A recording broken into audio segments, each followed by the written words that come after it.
प्रिय मित्रों, जय श्री कृष्ण। मैं हूं आचार्य डॉक्टर विष्णु कुमार मिश्रा, आपका बहुत बहुत स्वागत करता हूं।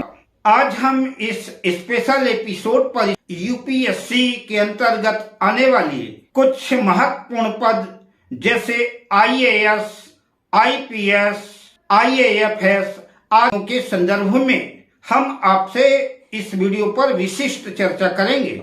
पर मैं विषय क्रम में आगे बढ़ूं उससे पहले आपसे आग्रह, अगर आपने अभी तक हमारे इस चैनल को सब्सक्राइब नहीं किया है तो प्लीज चैनल को सब्सक्राइब करें, साथ ही नोटिफिकेशन बेल को भी प्रेस कर लें। अगर आप अपनी या अपनों की जन्म कुंडली का बृहद प्रेडिक्शन कराना चाहते हैं, विश्लेषण कराना चाहते हैं, अथवा किसी भी किस्म का हमसे ज्योतिषी परामर्श प्राप्त करना चाहते हैं, अथवा उत्तम क्वालिटी के रियल राशि रत्न आदि प्राप्त करना चाहते हैं, तो आप स्क्रीन पर फ्लैश हो रहे नंबरों पर हमसे संपर्क कर सकते हैं।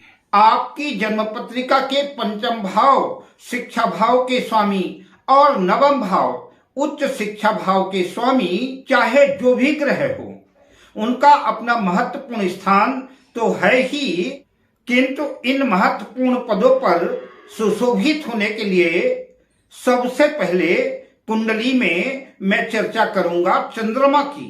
जन्म पत्रिका में चंद्रमा बलवान होना चाहिए, शुक्ल पक्ष का होना चाहिए, खास तौर से पूर्णिमा के आसपास हो तो और भी ज्यादा बेहतर है। चंद्रमा कर्क राशि में हो या कि अपनी उच्च राशि वृषभ राशि में हो तो यह योग और भी बेहतर बनेगा, क्योंकि चंद्रमा मन सो जाता है, चंद्रमा मन का कारक है। आखिर लक्ष्य का निर्धारण करेगा कौन कि मुझे आईएएस बनना है कि आईपीएस बनना है, तो लक्ष्य का निर्धारण तो मन को ही करना है और चंद्रमा मन है। पढ़ाई में एकाग्रता कौन लाएगा? कंसंट्रेशन चंद्रमा के बिना संभव ही नहीं है। यूपीएससी या अन्य किसी भी प्रतियोगिता, किसी भी प्रतिस्पर्धा को फाइट करने के लिए, क्रैक करने के लिए, लक्ष्य को निर्धारित करने के लिए मन की महत्वपूर्ण भूमिका है और मन है चंद्रमा। इसलिए जन्म पत्रिका में सबसे पहली शर्त कि चंद्रमा अच्छा होना चाहिए, स्ट्रांग होना चाहिए, मजबूत होना चाहिए। चंद्रमा के बाद जिस प्लैनेट की, जिस ग्रह की चर्चा करूंगा वो है देवगुरु बृहस्पति। देवगुरु बृहस्पति ज्ञान के कारक हैं, शिक्षा के कारक हैं। अगर जन्म पत्रिका में देवगुरु बृहस्पति की स्थिति अच्छी नहीं है तो पहली बात तो उच्च शिक्षा ही पूरी नहीं हो पाएगी, या तो कई मुश्किलें आएंगी शिक्षा पूरी करने में। दूसरी बात, किसी उच्च पद पर पदासीन होने के लिए गुरु का भी बेहतर होना आवश्यक है। गुरु के कृपा के बिना उच्चाधिकारी बनना मुश्किल है। खास तौर से आईएएस के लिए गुरु का स्ट्रांग होना, गुरु का मजबूत होना, बलवान होना अत्यंत आवश्यक है। जबकि आईपीएस के लिए जन्म पत्रिका में मंगल की स्थिति अच्छी होनी चाहिए, मंगल को बलवान होना चाहिए, क्योंकि मंगल शौर्य है, मंगल पराक्रम है, मंगल तेज, ओज, साहस है। इसलिए आईपीएस के लिए मंगल की महत्वपूर्ण भूमिका हो जाती है। बुध बुद्धि का, विवेक का, वाणी का, वाक्य चातुरता का, वाक्य पटुता का, बुद्धि का, ज्ञान का, विवेक का ग्रह है। उत्तम शिक्षा अर्जित करने के लिए जन्म पत्रिका में चंद्रमा का, देवगुरु बृहस्पति का और बुध का, इन तीनों ग्रहों का मजबूत होना, बलवान होना अच्छा माना जाएगा। अगर ये तीनों ग्रह कमजोर हैं तो अच्छी शिक्षा हो नहीं पाएगी। गुरु के बाद शुक्र का भी महत्वपूर्ण स्थान है। गुरु के बाद शुक्र ही ऐसा ग्रह है जो नैसर्गिक शुभ है। शुक्र सरकारी नौकरी के हिसाब से बेशक नजरअंदाज कर दिया जाता हो, लेकिन उच्च पदों पर जाने की सोच शुक्र के बिना पैदा कौन करेगा? उच्च पदों पर जाने की जो सोच है, उच्च पदों पर सुशोभित होने का जो विचार है, वो चंद्रमा के बाद शुक्र ही करेगा। शुक्र लग्जरी का कारक है, शुक्र शानो शौकत का ग्रह है, शुक्र ऊंची उड़ान का ग्रह है। शुक्र को हर चीज ब्रांडेड चाहिए। शुक्र छोटी मोटी चीजों से समझौता नहीं करना चाहता। अगर उच्च पदों पर जाना है, हमको छोटी मोटी नौकरी नहीं चाहिए, तो उसके लिए जन्म पत्रिका में शुक्र का भी बेहतर होना आवश्यक है। अगर आप चाहे जितनी ऊंची से ऊंची नौकरी कर लें, जितने अच्छे से अच्छे पद पर आप पदस्थ हो जाए, लेकिन अगर जन्म पत्रिका में शुक्र की स्थिति बेहतर नहीं है, तो आप अपने पद पर ग्लैमर पैदा नहीं कर पाएंगे। आप अपनी छाप, अपना प्रभाव अपने पद पर नहीं छोड़ पाएंगे। आपके व्यक्तित्व में, आपके ग्लैमर में शुक्र निखार पैदा करता है, उत्कृष्टता पैदा करता है, आपकी एक अलग पहचान बनाता है। तो मैंने जिन ग्रहों की बात अभी तक की, ये ग्रह है तो आपके अंदर एक सोच पैदा करेंगे, आपके अंदर जिज्ञासा पैदा करेंगे, उच्च शिक्षा देंगे, प्रतियोगिता कंपटीशन क्रैक कराएंगे। पर कंपटीशन फाइट करके जाएंगे कहां? तो सरकार के पास जाना पड़ेगा। तो सरकार कौन है? सरकार है सूर्य। सूर्य आत्मविश्वास है, सूर्य आपका कॉन्फिडेंस है। सफलता आपके सामने कुछ पल की ही दूरी में खड़ी है, लेकिन आपका आत्मविश्वास नहीं है, आपका कॉन्फिडेंस डामाडोल हो रहा है। तो पहली बात तो आपकी शिक्षा पूरी नहीं हो पाएगी, और दूसरी बात, अगर आपका कॉन्फिडेंस ठीक नहीं है, आपका आत्मविश्वास ठीक नहीं है, तो सफलता मिलना भी मुश्किल हो जाएगा। अतः अच्छी जॉब्स पाने के लिए कंपटीशन फाइट करना पड़ेगा, और कॉन्फिडेंस के बिना, आत्मविश्वास के बिना प्रतियोगिता, प्रतिस्पर्धा को, कंपटीशन को क्रैक करना मुश्किल होगा। और किसी उच्च पद पर अगर पदासीन हो भी गए, तो पूरे मनोयोग से आप काम नहीं कर पाएंगे। सूर्य पद, प्रतिष्ठा, मान सम्मान का कारक है। इसलिए उत्तम शिक्षा अर्जित करने के बाद आपकी कार्य क्षमता, आपकी प्रतिभा, आपका टैलेंट सरकार को भी समझ में आना चाहिए, तभी तो सरकार आपको लेगी। सरकार आपको जिस पद पर लेना चाहती है, सरकार जो आपको उत्तरदायित्व सौंपना चाहती है, वास्तव में आप उसके काबिल हैं कि नहीं हैं, वास्तव में आप उसके हकदार हैं कि नहीं हैं, उसके लिए आपका आत्मविश्वास, आपका कॉन्फिडेंस छलकना चाहिए। अगर जन्म पत्रिका में सूर्य मेष राशि में या कि सिंह राशि में स्थित है, या फिर मित्र राशि में भी है, तब भी चलेगा, किंतु सूर्य का बलवान होना आवश्यक है। बात शनिदेव की करें तो शनिदेव न्यायाधीश हैं। आपने इस पद पर आने के लिए आपने ईमानदारी से कितनी मेहनत की है, इस पद के प्रति आपकी कितनी निष्ठा है, इसका प्रतिफल शनिदेव करेंगे। कितने मनोयोग से आपने मेहनत की है, शनिदेव आपकी मेहनत को, आपके रिजल्ट को आपके सामने रख देंगे। शनिदेव न्यायाधीश तो हैं, दास भी हैं, नौकर भी हैं। अतः उत्तम नौकरी के लिए जन्म पत्रिका में शनिदेव का बलवान होना आवश्यक है। आप उन सरकारी कर्मचारियों की कुंडली देख लीजिए जिनकी जन्म पत्रिका में शनिदेव कमजोर हैं, उनके जीवन में, उनके कैरियर में, उनकी नौकरी में उतार चढ़ाव का सामना करना पड़ा होगा या करना पड़ेगा। निश्चित रूप से ऐसे लोगों के जीवन में संघर्ष पैदा होता है। इसलिए कैरियर के क्षेत्र में कोई कठिनाई ना आए, कोई मुश्किल ना आए, उसके लिए जन्म पत्रिका में शनिदेव का बलवान होना आवश्यक है। मंगल शौर्य है, पराक्रम है, और राहु भी कूटनीतिज्ञ है। राहु का अगर केंद्र त्रिकोण के स्वामियों से संबंध बनता है, तो उत्तम किस्म का राजयोग निर्मित होता है। तो इसलिए सभी ग्रहों का अपना अपना कारकत्व है, सभी ग्रहों की अपनी अपनी महती भूमिका है। यद्यपि सभी कुंडलियों में सभी ग्रह अच्छे तो नहीं हो सकते, सभी ग्रहों की अच्छी पोजीशन नहीं रह सकती, किंतु कुंडली में जितने अधिक से अधिक ग्रह बेहतर हों, कुंडली में जितने अधिक से अधिक राजयोग निर्मित हों, जन्म पत्रिका उतनी ही बेहतर मानी जाएगी। जहां किसी भी उत्तम शिक्षा को प्राप्त करने के लिए जन्म कुंडली का पंचम भाव जो शिक्षा का भाव है, और जन्म कुंडली का नवम भाव जो उच्च शिक्षा का भाव है, और भाग्य का भी भाव है। उच्च शिक्षा के साथ साथ भाग्य का भी साथ मिले, भाग्य का भी सपोर्ट मिले तो और भी ज्यादा बेहतर बात होगी। अतः पंचम भाव और नवम भाव और इनके स्वामी बेहतर होने चाहिए। शिक्षा चाहे जितनी अच्छी हो, किंतु अगर जन्म कुंडली का दसम भाव कमजोर है, जन्म कुंडली का छठा भाव भी कमजोर है और दसम भाव के स्वामी और छठे भाव के स्वामी भी अगर कमजोर स्थिति में है तो फिर उत्तम शिक्षा के बाद भी नौकरी मिल पाना मुश्किल होगा। कुंडली का तीसरा भाव यह पराक्रम का भाव है और दसम भाव से छठा भाव है, इसलिए आपके करियर के शत्रुओं का भाव है।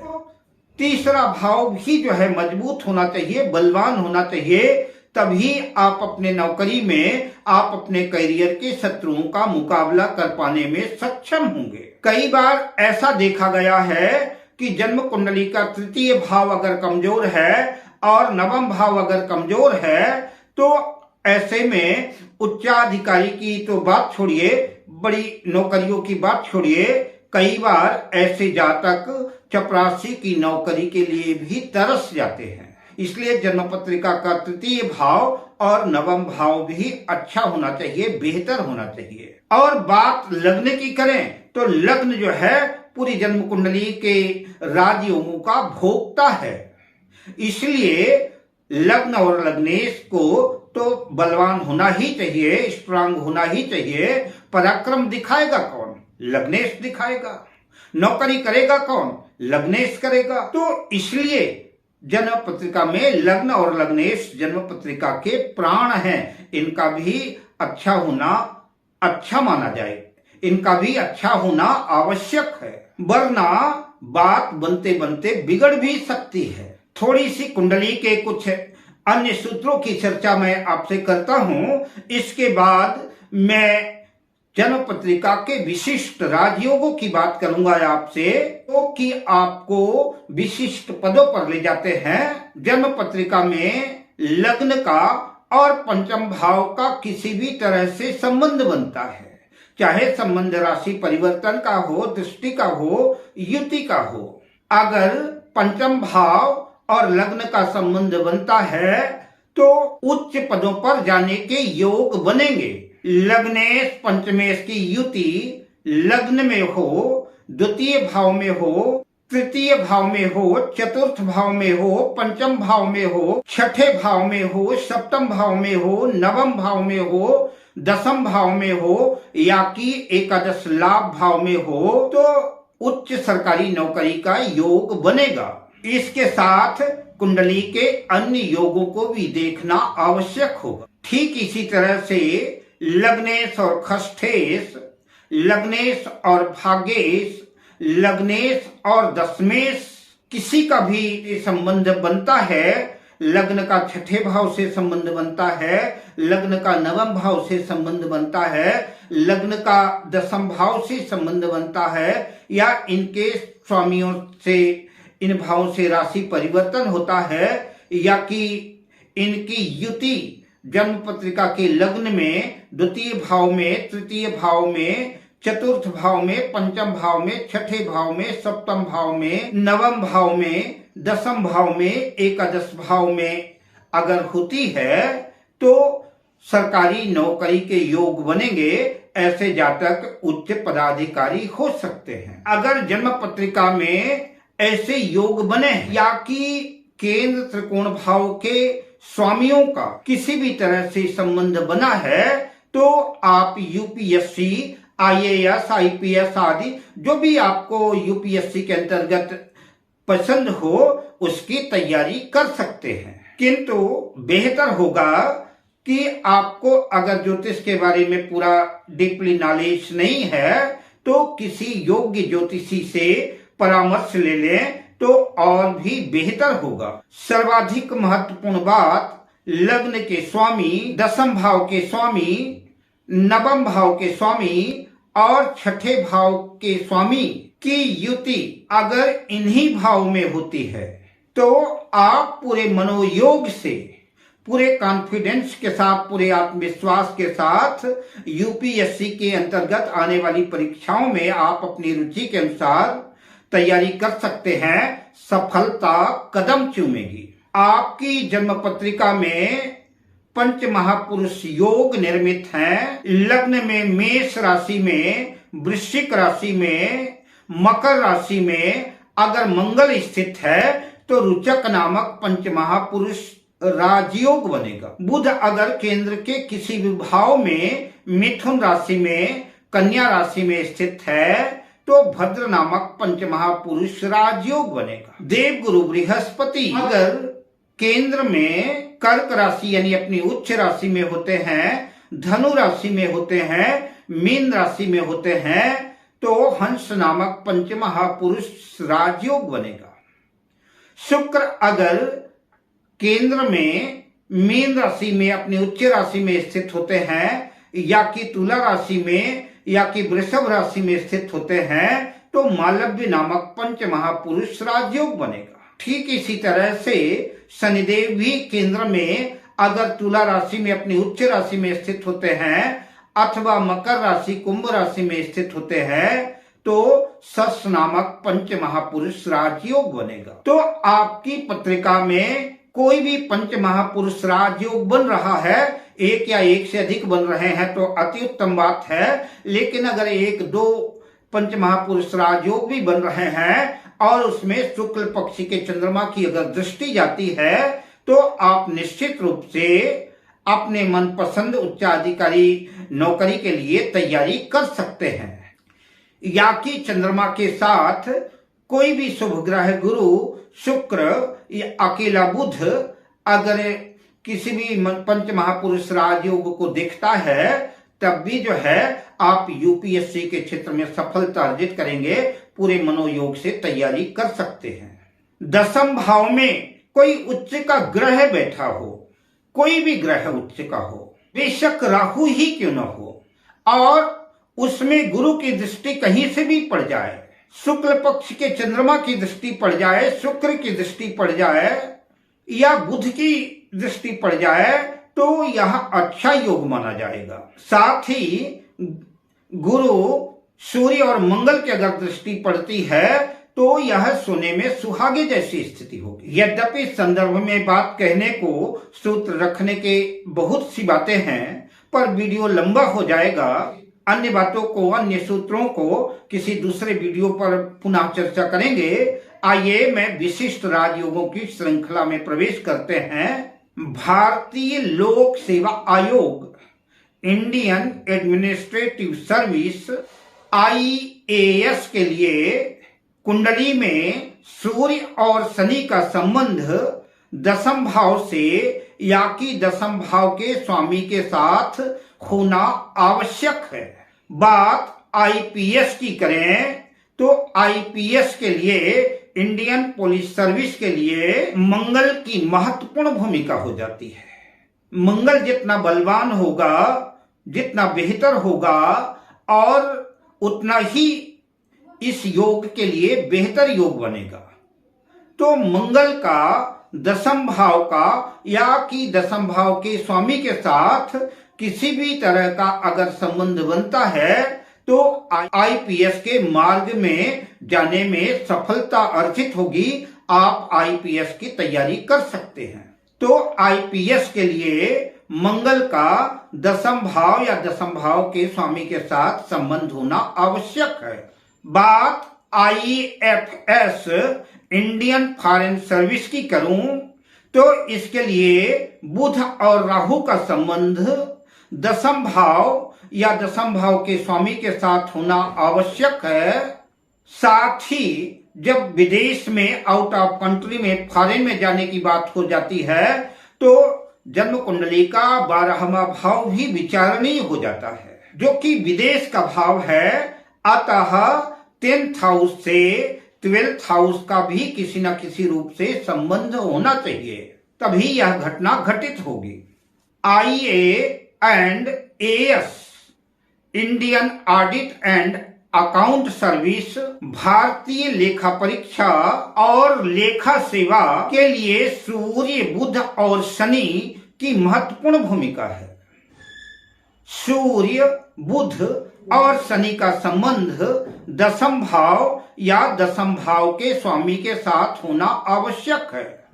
बात इंडियन कॉर्पोरेट लॉ सर्विस की करें, ICLS के लिए दशम भाव का संबंध या दशमेश दशम भाव के स्वामी का संबंध शनिदेव से बनना आवश्यक है, शनिदेव से बनना चाहिए, क्योंकि ज्योतिष शास्त्र में शनि को न्याय का कारक माना गया है।